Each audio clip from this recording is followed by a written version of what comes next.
Petty Revenge Part 2. You forgot who was paying, dummy. So my most recent ex and I are not on good terms, very bad terms you might say. We still had a joint Netflix account though.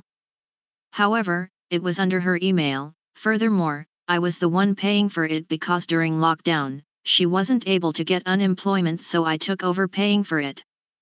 I knew it was just a matter of time before she decided to lock me out of it. I don't know if she forgot that I was paying for it, or was hoping that I forgot that I was paying for it, but that day came this morning.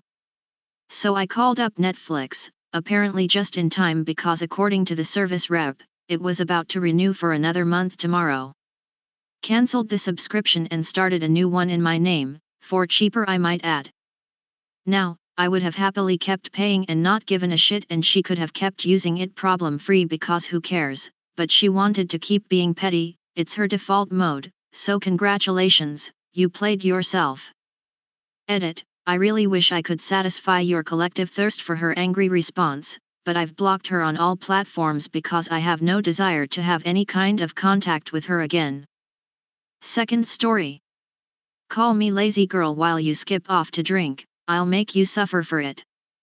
So this happened a few years ago on a relatively large project. We were building a 4-level house from the ground up. At the time I was 23, working with my dad, the boss, and my stepmom's cousin, who as dubbed in a previous post is Max. Fake name.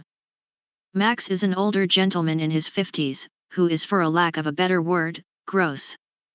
He is the type of person to knock something over that injures you and laughs and tells you to be careful next time.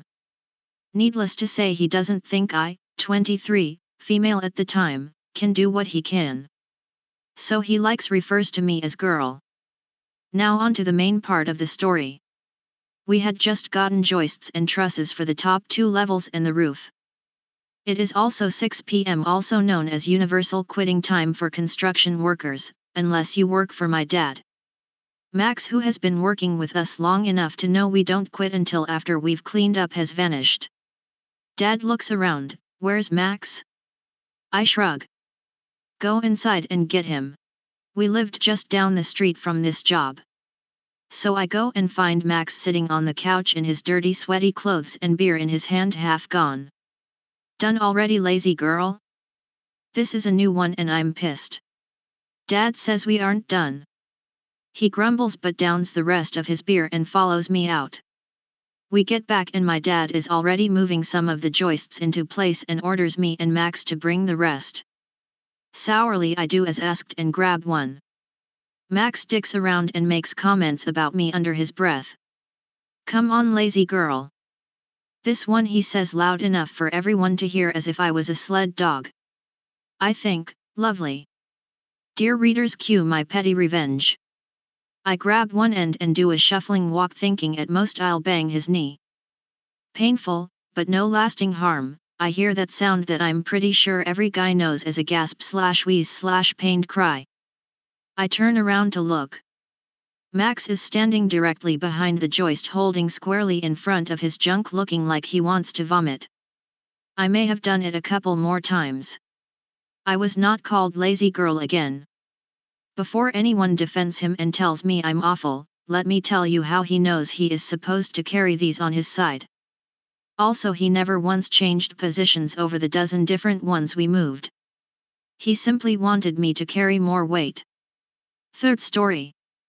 The time the teacher's pet got revenge. Kids tried to bully me when I was assigned to be a group leader for a project about human-made disasters. I got my revenge when the credits rolled. Okay, so I'm trying to keep this short on you. Back in school, I was assigned to be a leader of a project about human-made disasters. I was assigned, with 4 other kids, to do a project on the nuclear disaster Chernobyl.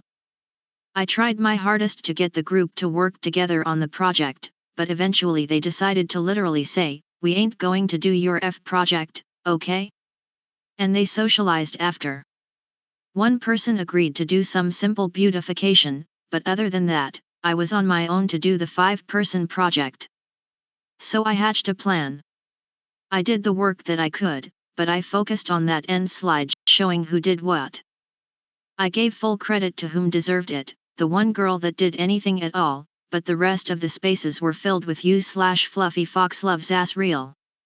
When presentation time came round, I was literally shaking with excitement. I told everyone that they had 2 slides each to present over, and I would take the first and last slides since they would take the longest.